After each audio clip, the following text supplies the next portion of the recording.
Have you ever watched a show that seemed to be telling you one story on the surface, but underneath it was whispering something far bigger? Something that didn't just end with the final credits, but instead cracked open the door to a future so massive that it could redefine everything we thought we knew about the Marvel Cinematic Universe? That's exactly how I felt watching Loki, both season 1 and season 2. At first glance, it's about Loki's personal journey, the TVA, Kang, and the multiverse spiraling into chaos. But if you dig a little deeper, if you follow the breadcrumbs the way Marvel wants its most attentive fans to do, you start seeing something else entirely.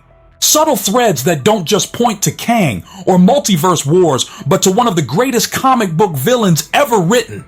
A villain who could rival Thanos in scope, in intelligence, in sheer terrifying presence. A villain named Victor Von Doom. Now here's the crazy part. Marvel hasn't come right out and said, Dr. Doom is coming. That's not their style. They hide clues in plain sight, Easter eggs that feel like background details until you realize they're part of a much bigger puzzle. And Loki is filled with those puzzle pieces. They're faint. They're easy to miss, but once you spot them, you can't unsee them. Season 1 laid some of the groundwork, and Season 2 doubled down with a reference that's so oddly specific, so strangely placed that it almost feels like Marvel is daring us to make the connection. And when you line up those hints with what we already know is coming, Avengers Doomsday in 2026, you start to see a roadmap forming. One that leads straight from Loki's time-twisting saga to the rise of Dr. Doom. But before I dive headfirst into the Black Sea reference, into Latveria, and into how Doom's childhood trauma may have just been foreshadowed by the TVA itself, let's take a step back. Let's trace how Marvel has been quietly laying the groundwork for Doom for years, not in loud, obvious ways like they did with Thanos, but in whispers, in subtle nods, in carefully chosen objects and throwaway lines that only reveal their true meaning when you connect them together like a conspiracy board. And trust me, when you do, the picture that emerges is absolutely mind-blowing. So let's begin with the pen. Season 1 of Loki gave us this blink and you'll miss it Easter egg, and on its own it seems like nothing.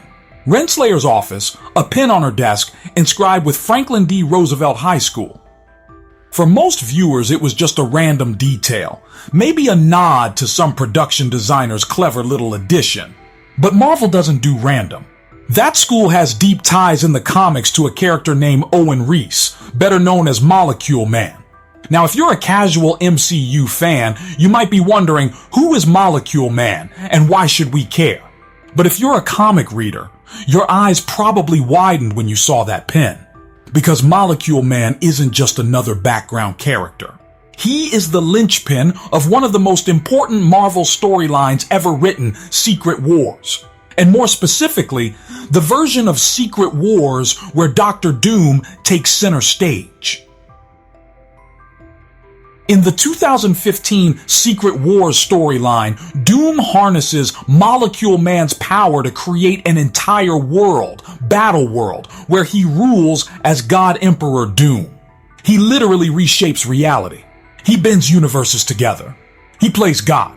And in doing so, he cements himself as not just a brilliant scientist, not just a tyrant from Latveria, but as one of the most terrifying forces in the Marvel multiverse. So why would Marvel sneak in a pin from a school tied to Molecule Man in a show about the TVA? Because they're telling us, quietly, that Doom's time is coming. They're planting seeds. They're leaving us with puzzle pieces that won't pay off for years, but when they do, it's going to be massive. But here's where it gets even juicier. Season 2 of Loki gave us a line that feels almost like a wink to anyone paying attention. Mobius, in his casual, almost offhand way, mentions that TVA hunters were sent to prune a boy near the Black Sea. Not just any boy, but an 8-year-old responsible for 5,000 deaths. The moment he said it, my brain lit up like a fireworks show. Because if you know Doom's backstory, you know exactly why that detail is suspicious. Doom was born in Latveria, a fictional Eastern European country located just a few hundred miles from the Black Sea. And Doom's childhood? It was marked by tragedy, trauma, and loss. He was a boy genius, yes, but he was also a boy haunted by pain, by the death of his parents, by a life that hardened him into the man who would one day rule with an iron fist. 8 years old, Black Sea, childhood trauma. That line is too perfect to be coincidence. And that's the beauty of how Marvel builds anticipation. They don't need to drop Doom's name. They don't need to show us Latveria on a map. All they need to do is whisper Black Sea. And every comic fan in the room suddenly feels the weight of that hint. It's like they're testing us. Are you paying attention? Do you see what we're building? And for those of us who've been waiting for Doom, for those of us who've been wondering how Marvel could ever top Thanos, it feels like a secret handshake, a promise. Now let's pause for a second and think about this from Marvel's perspective. They already gave us Kang in full display by the end of Season 1, He Who Remains, the TVA, the multiversal chaos. But Kang, as important as he is not the end game. Kang is a massive hurdle, a terrifying villain, but he's also a gateway. He's the villain who forces the Avengers to face the multiverse itself, to realize that their world is just one of many. But Doom? Doom is different. Doom doesn't just fight in the multiverse. He bends it to his will. He uses it as clay in his hands. And so when Loki plants a line about an 8-year-old near the Black Sea, it's like Marvel is whispering, Kang is the storm, but Doom is the mountain. Kang is the test, but Doom is the final boss. And if you really want to see how deliberate Marvel is about this, think about the TVA itself, the runes. The technology that, at times, looks suspiciously similar to mystical artifacts we've seen elsewhere. Some fans have pointed out that TVA devices resemble sling rings, the tools used by Doctor Strange and the masters of the mystic arts. And on Battle World, in Secret Wars, Doom's right-hand enforcer is none other than Doctor Strange. Together, they create a world that blends science and sorcery, order and chaos, under Doom's iron rule. So when I see those TVA visuals, those odd little overlaps, I can't help but think, is this Marvel's way of foreshadowing Doom's rise to God Emperor? Is this their way of telling us that Loki's survival, his new role as the Keeper of Time, is going to intersect with Doom's eventual attempt to seize it all? Because here's the thing about Loki as a show. It's not just about Loki. It's about time itself. It's about control, free will, destiny, and the battle to decide who holds the strings. Doom in the comics is obsessed with control. He believes he alone is worthy of reshaping reality because he alone has the intellect and the will to wield that power responsibly, or at least that's how he justifies it. And when you line that up with Loki's journey, with his realization that someone has to hold the timelines together, you start to see how Doom could enter this story not as some random new villain, but as a logical continuation of everything Loki has set up. Now I can already hear some skeptics saying, but Marvel hasn't confirmed anything. You're reading too much into a pen and a throwaway line. And maybe that's true on the surface. But Marvel's entire storytelling philosophy is built on this exact kind of long game. Remember when Thanos first appeared at the end of the Avengers? At that point, he was just a purple face smiling in the shadows. No name, no context, no explanation. And yet years later, that tiny cameo exploded into Infinity War and Endgame. Marvel plants seeds. That's how they operate. And if you look at Loki through that lens, the seeds of Doom are unmistakable. So, let's circle back. Season 1 gave us the pen, Franklin D. Roosevelt High School, Molecule Man, Secret Wars. Season 2 gave us the Black Sea reference, the childhood trauma, the age of 8, the exact kind of detail that screams Dr. Doom. Together, those aren't random Easter eggs. They're threads of a tapestry that Marvel is weaving in real time. And when you realize that Robert Downey Jr., yes, Tony Stark himself, is confirmed to play Doom in Avengers Doomsday, suddenly everything clicks into place. Loki isn't just telling Loki's story. It's quietly, carefully, laying the foundation for Doom's story. And that to me is absolutely thrilling. When we talk about Dr. Doom, it's easy to think of him as just another Marvel villain. A metal-masked tyrant who rules his tiny Eastern European nation with an iron fist. But that image barely scratches the surface of what Doom really represents, both in the comics and I believe in the story Marvel is building toward in the MCU. Doom is not like Red Skull or Ultron or even Thanos. Doom is layered. Doom is tragic. Doom is brilliant. He's a man who walks the razor's edge between genius and obsession, between savior and destroyer. And when you start digging into his origins, into what shaped him, that's when you begin to see just how deeply his story resonates with Loki's.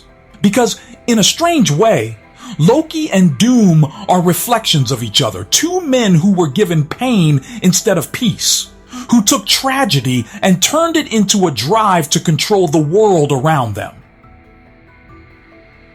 Victor Von Doom was born in Latveria, a nation that exists as a kind of metaphor for every small Eastern European country caught between superstition, science, war, and oppression. Doom's father was a healer, his mother a sorceress who bargained with dark forces. That blend, science and magic, reason and mysticism, was in Doom's blood from the very beginning. But his childhood was anything but peaceful. When his mother made a deal with Mephisto that cost her soul, Doom was left with a wound that never healed. When his father died after a failed attempt to heal the wife of Latveria's ruling baron, Doom was orphaned and forced to grow up with bitterness, poverty, and a burning need to never again be powerless. That trauma at age 8, the same age Mobius referenced in Loki Season 2, was the moment Doom's life was defined. He became obsessed with mastering both science and sorcery, with using his mind to do what fate had denied him, control his world, protect those he cared about, and prove to everyone that Victor Von Doom was not to be pitied or dismissed. And if you listen closely, doesn't that sound almost identical to Loki's journey? Loki, too, grew up with trauma, only his was wrapped in deception. He believed he was Odin's son, but discovered he was a frost giant, taken in after being abandoned. He lived his life in the shadow of Thor, forever second best, forever yearning to prove himself worthy of the love and recognition he felt he deserved. Just like Doom, Loki's story is about rejection, about a childhood that planted the seeds of bitterness and obsession. And both of them responded in the same way, by deciding that if the world wouldn't give them control, they would seize it themselves. Loki tried to take Asgard's throne. Doom built an empire in Latveria. Both sought to bend reality to their will. And here's where the parallels grow even deeper. Doom is not just a man of science. He is also a man of magic. In the comics, Doom is one of the most skilled sorcerers in the entire Marvel universe, rivaling Doctor Strange himself. He studies dark arts, he learns forbidden spells, he blends technology with enchantment. And isn't that exactly what Loki represents? The god of mischief with his illusions, his tricks, his magic. Loki embodies the mystical side of power, while Doom embodies the scientific. But when you put them side by side, they are two halves of the same coin, both using intellect and mastery of the arcane to rise above the pain of their pasts. What makes Doom so fascinating, though, is that he's not driven purely by selfishness. Yes, he's egotistical. Yes, he has a god complex. But Doom genuinely believes he is the only one capable of saving the world. He sees the Avengers, the Fantastic Four, even the gods of Asgard as flawed, reckless, and weak compared to him. In Doom's mind, he is not a villain. He is a necessary evil. He is the one man willing to do what no one else has the strength to do. And doesn't that echo Loki's journey in season 2? When Loki takes his place at the center of the timelines, holding them together, becoming the god of stories, he's not doing it for selfish glory. He's doing it because he believes no one else can. He's doing it because if he doesn't, the multiverse collapses. That same sense of burden, of destiny, of only I can do this, that's the thread that ties Loki and Doom together. And if we look back at the comics, the parallel is even sharper. Doom has clashed with the gods of Asgard before. He has stolen Odin's power, wielded godlike abilities, and proven that even divine beings are not beyond his reach. Loki, meanwhile, has always been the trickster, the manipulator, the one who outsmarts rather than overpowers. In a way, Loki represents the heart of what Doom believes, that intellect and will can triumph over brute strength, that the man with the sharpest mind is the one who truly rules. Now let's zoom out for a second and look at the bigger picture. In the 2015 Secret Wars comic event, the multiverse is collapsing. Universes are colliding in what are called incursions, one of the exact concepts we saw teased in Doctor Strange in the Multiverse of Madness. And when all seems lost, when existence itself is about to be destroyed, who steps in and saves it? Not Reed Richards, not Tony Stark, not Thor. It's Doom. He takes Molecule Man's power, he rebuilds reality, and he becomes God Emperor Doom. For a time, Doom is not just a villain, he is a god. He creates Battle World, a patchwork planet of broken universes stitched together, where he rules supreme. And the terrifying thing is, for a while, he does a pretty good job of it. He brings order to chaos. He keeps reality intact. He does what no one else could do. Tell me that doesn't sound exactly like what Loki did at the end of season 2. Loki didn't destroy the timelines, he saved them. He didn't abandon the multiverse to collapse. He held it together with his own power, his own sacrifice. Loki became, in his own way, a god emperor of time. So when I see Doom's story in the comics and I see Loki's story on Disney Plus, the parallels are almost too strong to ignore. It's as if Marvel is preparing us, showing us Loki's version of that journey, so that when Doom finally arrives and takes his place as the God Emperor of the MCU, we'll already understand the weight of it. We'll already know what it means to carry that burden. But Doom is not Loki. That's the crucial difference. Loki, at his core, is capable of love, of friendship, of redemption. We saw it in his bond with Sylvie, with Mobius, with his TVA family.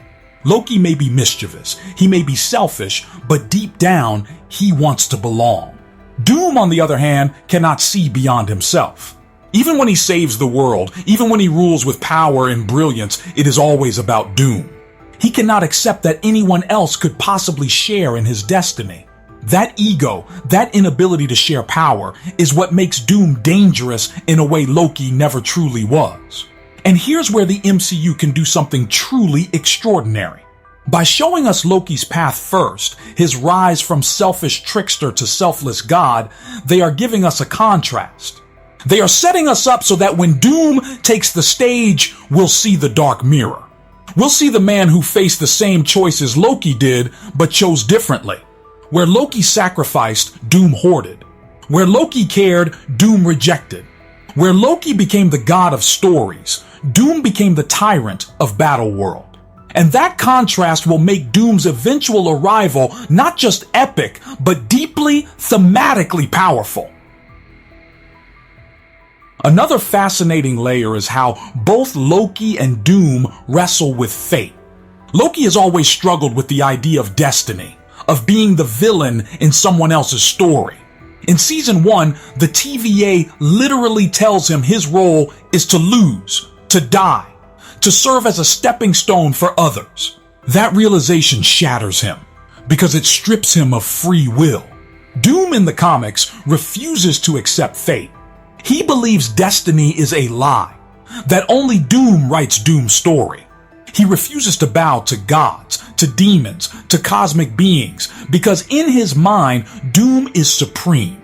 Both men fight fate, but in opposite ways. Loki learns to embrace his role by choosing it himself, by turning destiny into sacrifice. Doom obliterates destiny, insisting the only story that matters is his own. This is why I think Marvel seeded that Black Sea reference in Loki Season 2. They weren't just hinting at Doom's birthplace. They were connecting the trauma of his childhood to the themes of the show itself: fate, free will, destiny. That 8-year-old boy near the Black Sea is a symbol. He's a child on the cusp of tragedy, about to choose whether he becomes a Loki or a Doom. And the fact that Marvel placed that reference in Loki's story tells me they want us to draw that parallel. They want us to feel that Doom's rise isn't coming out of nowhere. It's growing from the same soil Loki walked through.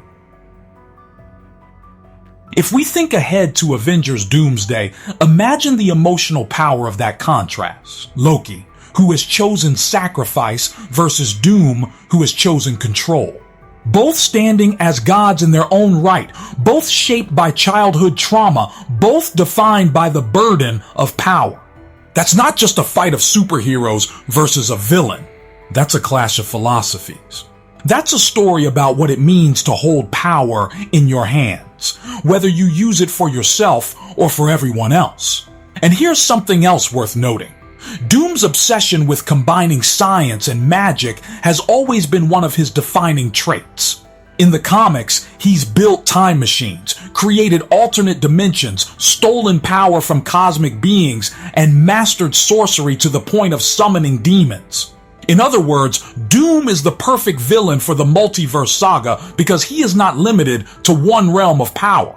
Kang may master time, Strange may master sorcery, Stark may master technology, but Doom masters them all.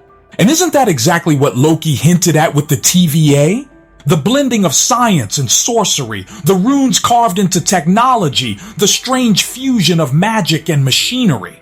It feels like Marvel has been preparing us to accept that combination so that when Doom arrives with both sorcery and science at his command, it won't feel jarring. It will feel inevitable.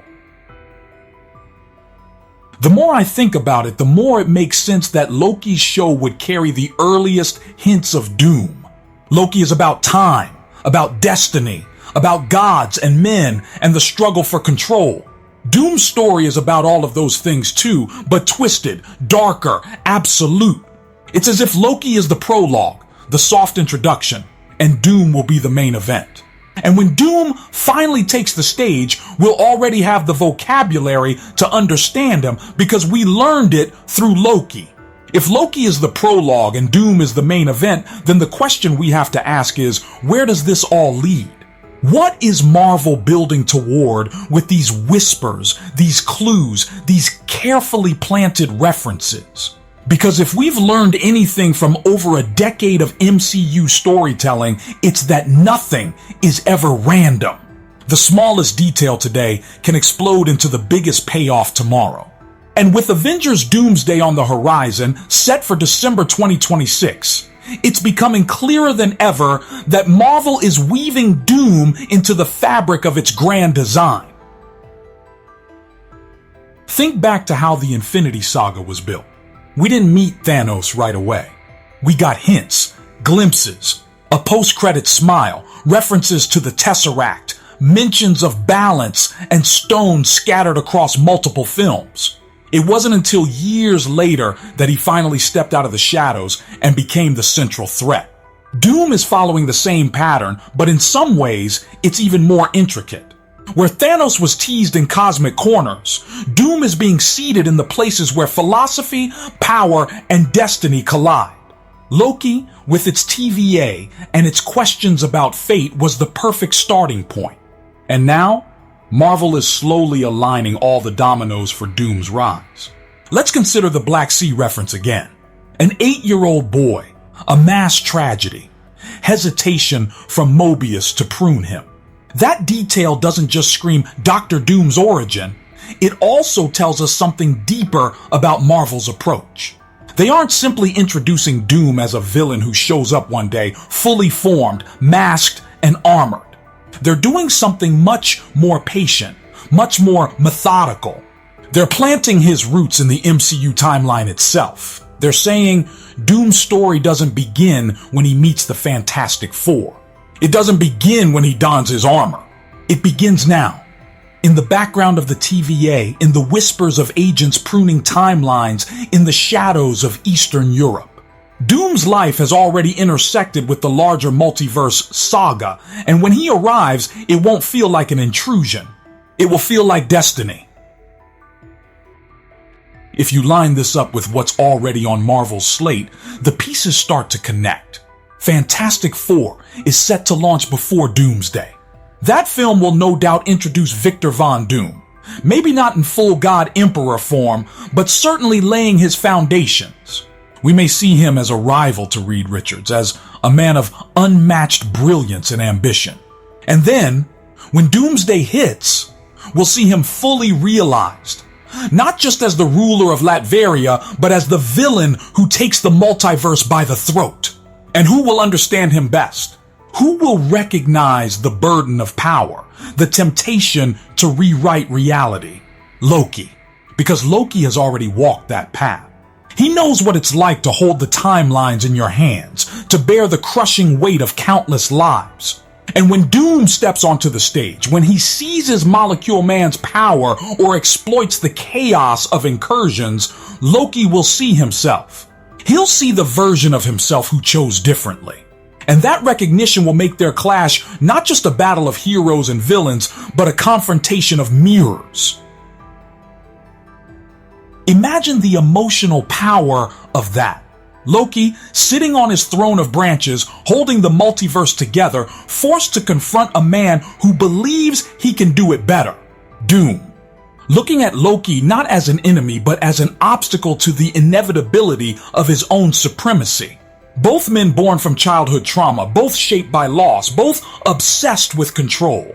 But where Loki found redemption in sacrifice, Doom never could. That philosophical divide is the kind of storytelling that can elevate Avengers Doomsday beyond just another crossover movie. It can make it the crown jewel of Marvel's multiverse saga. And here's where it gets even more exciting. Doom isn't just another villain to punch. He's not someone the Avengers can simply overwhelm with brute force.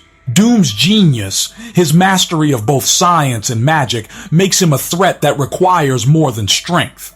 He requires wit, strategy, and understanding. And that's where Loki comes in again. Loki isn't the strongest Avenger.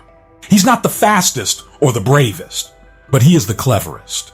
He understands manipulation, trickery, survival.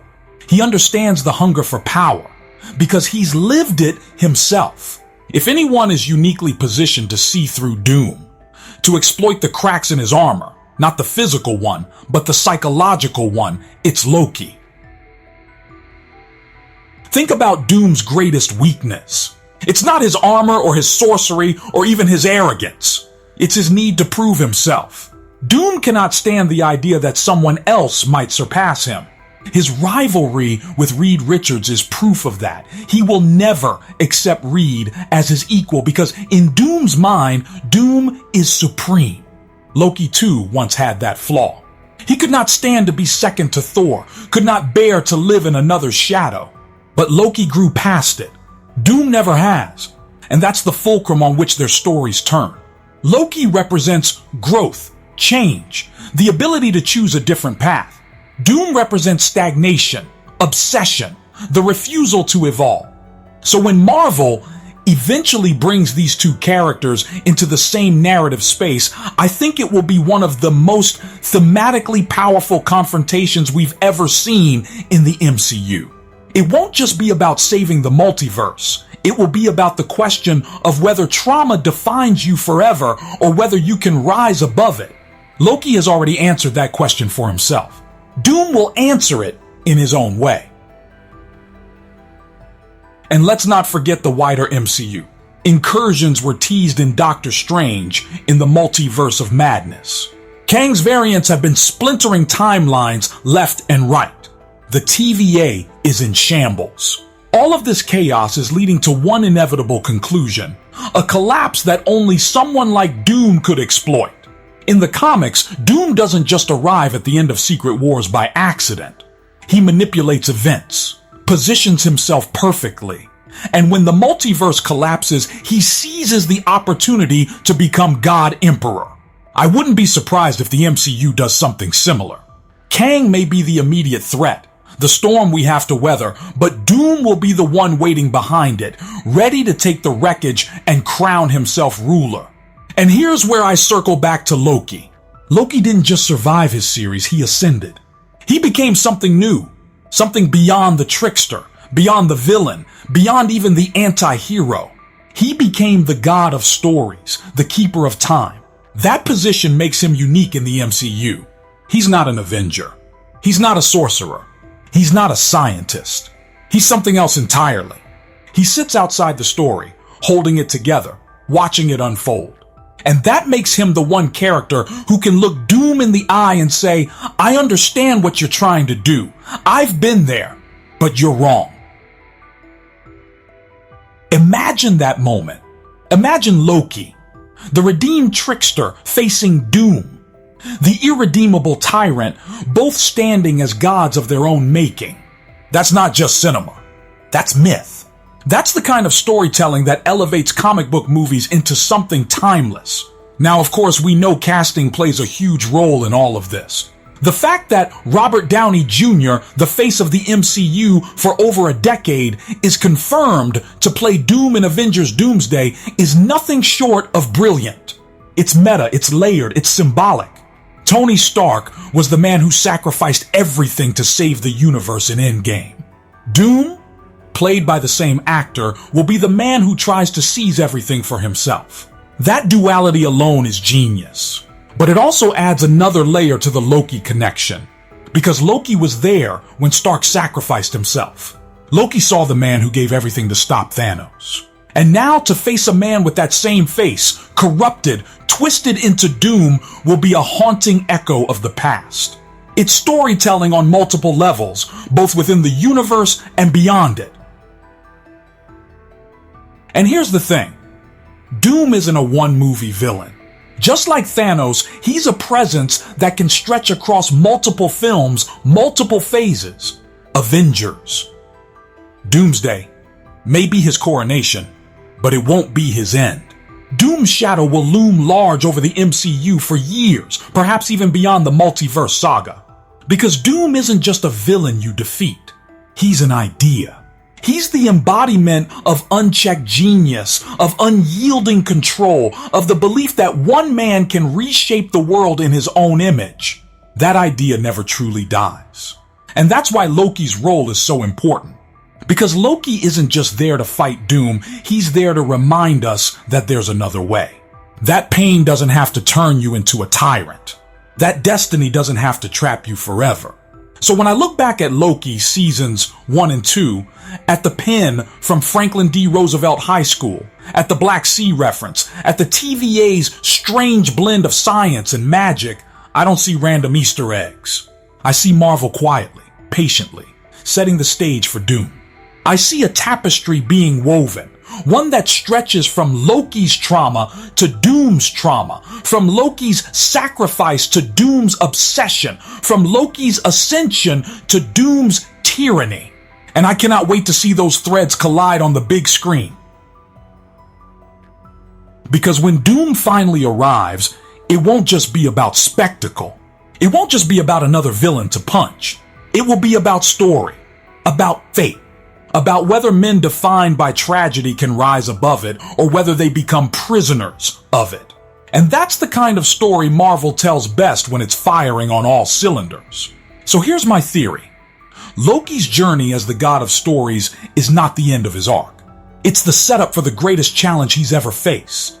Not Kang, not Thanos, but Doom, a man who is in every way Loki's mirror, a man who will force Loki to face the darkest version of himself. And in that clash, we'll see the true heart of the MCU's multiverse saga. Not just heroes versus villains, not just timelines versus incursions. But the eternal question, what do we do with power? Do we use it to control? Or to let others be free? Loki answered it one way. Doom will answer it another. and the multiverse will hang in the balance. If you've made it this far, thank you.